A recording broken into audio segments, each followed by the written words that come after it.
ဖြစ်တယ်ဘဝရဲ့ဘဝအောင်မြင်ဖို့ပြောဝေးသွားမှာဟုတ်လားမဟုတ်လားဘ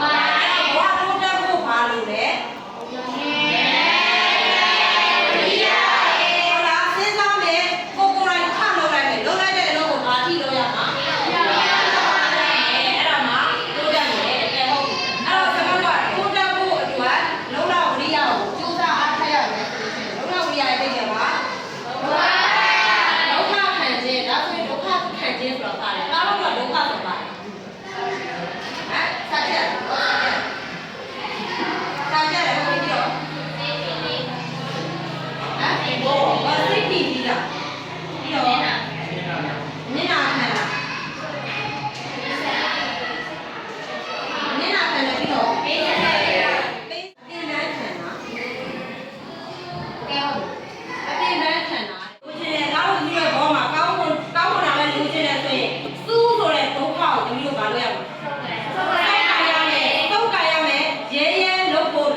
ဒီနေ့ကတော့ဒီလိုချမ်းသာဒုက္ခကိုကြားကြရအောင်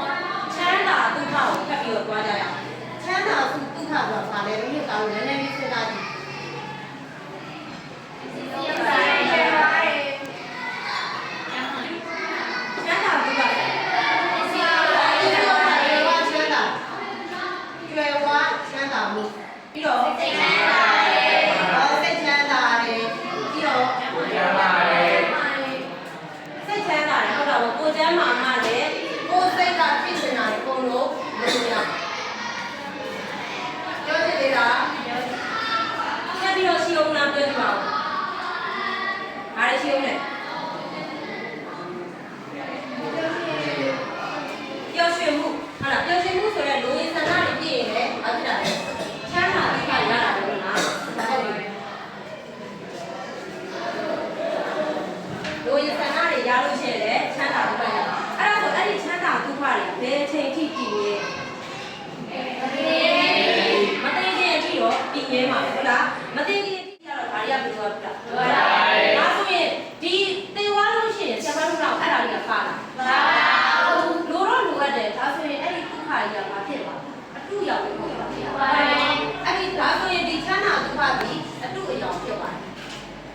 အဲ့တော့အတုအယောင်ဒီချမ်းသာဒုက္ခအတုအယောင်ရှိတဲ့လောကကိုဘာလို့ခေါ်လဲဆိုဆရာမတို့ကအဲ့ဒါကိုလောကီဘဝလို့ခေါ်တယ်နော်ဘာလို့ခေါ်လဲလောကီဘဝဆိုတာချမ်းသာဒုက္ခအတုအယောင်ဆိုပေမဲ့အသက်ရှင်နေစဉ်ကာလပတ်လုံးတော့ဘာတွေလိုအပ်လဲဘာတွေလိုအပ်တယ်ဟုတ်လားကဲဟုတ်ပြီဒါကလောကီဘဝကဲသားတို့မျိုးအတုအယောင်ဆိုလို့ချင်းဒါကချမ်းသာဒုက္ခအယောင်ဆိုချမ်းသာဒုက္ခအစ်စ်ကဘာဖြစ်လဲအဲ့ဒီကလည်းပြောချင်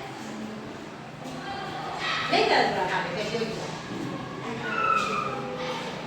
နိဗ္ဗာန်မှာခန္ဓာမရှိတော့ဘူးဆိုရတနည်းအားဖြင့်လောကီဘဝဟုတ်တယ်လားလောကီဘဝရဲ့အလိုဘဝကိုဘာလို့ခေါ်လဲနိဗ္ဗာန်တရားဖြင့်လောကုတ္တရာဒီနိဗ္ဗာန်လို့ခေါ်တဲ့လောကုတ္တရာဘဝမှာရောချမ်းသာဒုက္ခအတုရောက်ပဲဖြစ်စေအောင်လောကီဘဝရောအောက်ပြင်ဖို့ဆိုရင်လိုအပ်တာပါလေ